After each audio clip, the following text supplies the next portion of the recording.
पाकिस्तान में इस वक्त बदतरीन इकोनॉमिक्स क्राइसिस हैं, तो दूसरी तरफ आईएमएफ ने पाकिस्तान के साथ चूहे बिल्ली वाला खेल शुरू किया हुआ है। पिछले एक साल में पाकिस्तान से आईएमएफ अपनी तमाम शराइत मनवा चुका है। इन शराइत के बावजूद आईएमएफ पाकिस्तान को कर्ज नहीं दे रहा। इस कर्ज ना मिलने की वजह से आज पाकिस्तान डिफॉल्ट के दहाने पर पहुंच चुका है। आईएमएफ जो कि एक फाइनेंशियल एजेंसी है, 190 ममालिक इसका हिस्सा है। ये एक ऐसा बैंक है जिसमें तमाम ममालिक अपना हिस्सा डालते हैं। पाकिस्तान भी इसका एक मेंबर स्टेट है। वर्ल्ड वार 2 के बाद गरीब ममालिक की हेल्प के लिए एक एजेंसी बनाई गई जिसे आईएमएफ कहते हैं, और ये तय किया गया कि जब भी किसी मुल्क में कोई फाइनेंशियल क्राइसिस आए तो आईएमएफ से लोन लेके वो मुल्क अपने क्राइसिस को हैंडल कर सके और बाद में आईएमएफ को वो कर्ज वापस कर दे। मगर आजकल आईएमएफ पर सुपर पावर्स कंट्रीज का होल्ड है, जैसे अमेरिका, चाइना, फ्रांस और बरतानिया, जो आईएमएफ को इस्तेमाल करके गरीब ममालिक की इकोनॉमी को तबाह करते हैं। क्योंकि दुनिया अब तीसरी आलमी जंग की मुतहम्मिल तो हो नहीं सकती,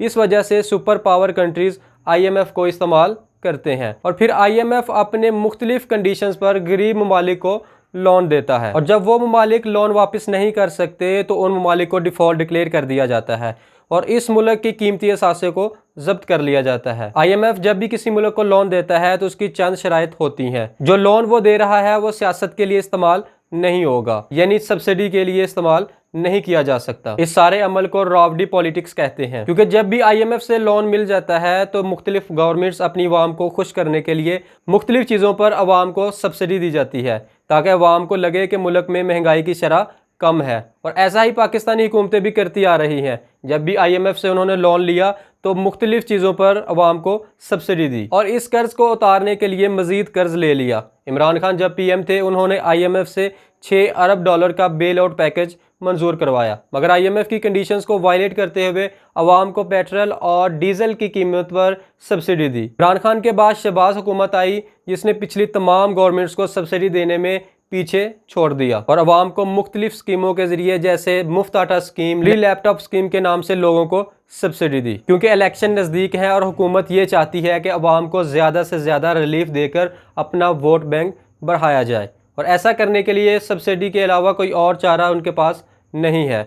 मगर आईएमएफ ने पाकिस्तान की इन तमाम हरकतों को देखते हुए मज़ीद कर्ज देने से इनकार कर दिया है। अब चूंकि पाकिस्तान की इकोनॉमिक कंडीशन बहुत ख़राब हो चुकी थी और पाकिस्तान डिफ़ॉल्ट के दहाने पर पहुंच चुका था, मरते क्या ना करते हुकूमत ने आईएमएफ के साथ मुज़ाकरात करके इनकी तमाम शराइत मान ली। मगर तमाम शराइत के बावजूद भी आईएमएफ पाकिस्तान को कर्ज नहीं दे रहा। कभी वो कहता है कि दोस्त ममालिक से गारंटी ली जाए, तो कभी दोस्त ममालिक पहले कर्ज दें तब हम आपको कर्ज देंगे, और दूसरी तरफ दोस्त ममालिक जिन्होंने हर मुश्किल वक्त में पाकिस्तान का साथ दिया वो भी इस मुश्किल घड़ी में पाकिस्तान की मदद नहीं करना चाहते। कोई कब तक किसी की मदद करता है? अगर आप अपनी आमदनी का जरिया पैदा नहीं करते और किसी दोस्त से बार बार कर्ज मांगते हैं तो बिलाखिर उसने इनकार ही करना होता है, और यही हाल पाकिस्तान का है कि वो अपनी आमदनी को नहीं बढ़ाता और मजीद कर्ज लिए जाता है। और जब आप कर्ज लेकर इसको फ्री में बांट देंगे, यानी इसको इन्वेस्ट नहीं करेंगे, आप अपना रेवेन्यू जनरेट नहीं करेंगे, और यही बात आईएमएफ पाकिस्तान को कहता है कि पाकिस्तान सब्सिडी देना बंद करे, अपने रेवेन्यू को बढ़ाए, एक्सपोर्ट पर तवज्जो दे और टैक्स नेट को बढ़ाया जाए। अगर पाकिस्तान इन तमाम चीज़ों पर अमल करने की बजाय अवाम को खुश करने के लिए, अपना वोट बैंक बढ़ाने के लिए अवाम को मुख्तलिफ चीज़ों पर सब्सिडी दे रही है। पाकिस्तान का टोटल बजट 9.5 ट्रिलियन है, इसमें से 28% फॉरेन लोन की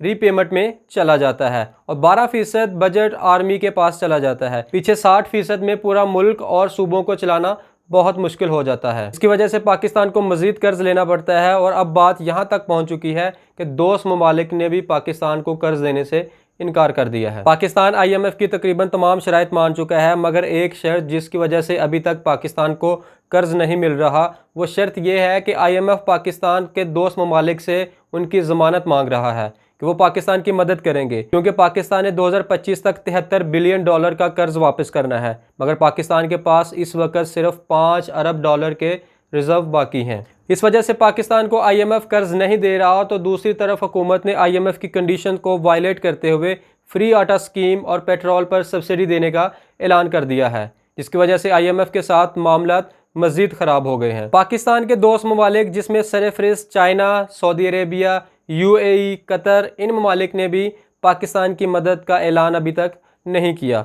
इस वजह से IMF और पाकिस्तान के दरमियान कर्ज पर डेडलॉक बरकरार है। चाइना पाकिस्तान को अब तक 30 अरब डॉलर का कर्ज दे चुका है, जिसमें से पाकिस्तान ने अभी इसमें से कोई रकम चाइना को वापस नहीं की। चाइना भी अपने फायदे के लिए पाकिस्तान को कर्ज देता है, या जो भी चाइना सरमायाकारी पाकिस्तान में करता है। अब आप CPEC की ही बात कर लें, यानी चाइना पाकिस्तान इकोनॉमिक कॉरिडोर, जिसमें चाइना की ये शर्त है कि हम पैसे लगाएंगे, इस प्रोजेक्ट पर हम ही काम करेंगे और चाइनीज कंपनी इस पर वर्क करेंगी और सारा फायदा इस प्रोजेक्ट का चाइना को जा रहा है। इस तरह चाइना की तरफ से जब भी किसी मुल्क में कोई प्रोजेक्ट लगाया जाता है तो चाइना की तरफ से यही फार्मूला अप्लाई किया जाता है। अब चूंकि चाइना की भी इतनी ज़रूरत है पाकिस्तान को जितनी पाकिस्तान की चाइना को, इसी वजह से अब चाइना ने पाकिस्तान को 700 मिलियन डॉलर का एक पैकेज दिया है, ताकि IMF को ये यकीन हो जाए कि दोस्त ममालिक पाकिस्तान की मदद कर रहे हैं। पाकिस्तान और IMF के दरमियान होने वाला ये मुआहदा अपने मंतकी अंजाम तक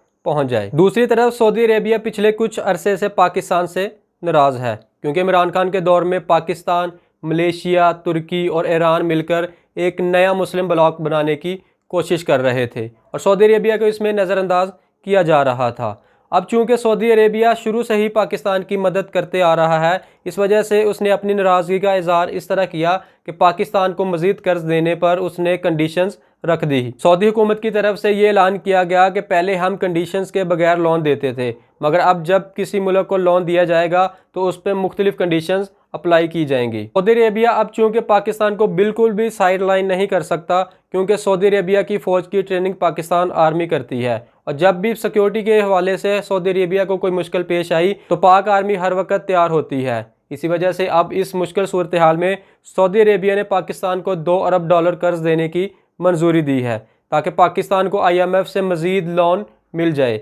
इस सारे सिनेरियो को देखते हुए हो सकता है कि आने वाले दिनों में IMF पाकिस्तान को कर्ज दे दे, मगर जो काम IMF ने पाकिस्तान के साथ कर दिया है, उसको जो नुकसान पहुंचा है, इसका खमियाजा पाकिस्तान को मुद्दतों तक भुगतना पड़ेगा। माहिरीन का ये भी कहना है कि पाकिस्तान का रशियन ब्लॉक में जाना और अमेरिका से दूरी इख्तियार करना भी IMF से कर्ज ना मिलने की एक बड़ी वजह है। इमरान खान ने फरवरी 2022 में रूस का दौरा किया और ठीक 2 माह के बाद उन्हें गवर्नमेंट से निकाल दिया गया। कुछ लोगों का ये भी कहना है कि इसके पीछे अमेरिकी लोगों का हाथ है, क्योंकि अमेरिका नहीं चाहता कि पाकिस्तान रूस ब्लॉक में जाए और अमेरिकी मुखालफ कोई ब्लॉक बने, क्योंकि अगर रशियन ब्लॉक बन जाता है तो अमेरिका के लिए एक खतरे की घंटी है और इस ब्लॉक बनने की वजह से रशिया और चाइना अमेरिका के सामने सुपर पावर की हैसियत से खड़े हो जाएंगे और इसी वजह से अमेरिका कभी ये नहीं चाहता कि पाकिस्तान रशियन ब्लॉक को सपोर्ट करे, क्योंकि अमेरिका इस खिते में अपना असर और रसूख बढ़ाए रखना चाहता है और इसके लिए उसे पाकिस्तान की ज़रूरत है। इसी वजह से IMF अमेरिका के कहने पर आज तक पाकिस्तान को कर्ज नहीं दे रहा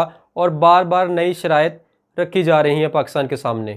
मगर कब तक हम इसी तरह कर्ज़ों पर चलेंगे, क्योंकि जब तक हम अपनी एक्सपोर्ट को नहीं बढ़ाते, टैक्स बेस को नहीं बढ़ाते, तो हम कभी IMF से जान नहीं छुड़वा सकेंगे, क्योंकि बहुत कम लोग पाकिस्तान में टैक्स देते हैं और हमें अपने एग्रीकल्चर को भी ठीक करने की ज़रूरत है। हमें अपने किसानों को फैसिलिटेट करने की ज़रूरत है ताकि वो ज़्यादा से ज़्यादा ज़रूरी अजनास को पैदा कर सकें और जो हम इतनी ज़्यादा ज़रूरी अजनास इंपोर्ट करते हैं वो कम की जा सकें। और दूसरी तरफ इंडस्ट्रीज़ को बेहतर करने की ज़रूरत है। जब तक पाकिस्तान में बाहर से सरमायाकारी नहीं आएगी तब तक पाकिस्तान तरक्की नहीं करेगा और यूं ही कर्ज़ों पर चलता रहेगा।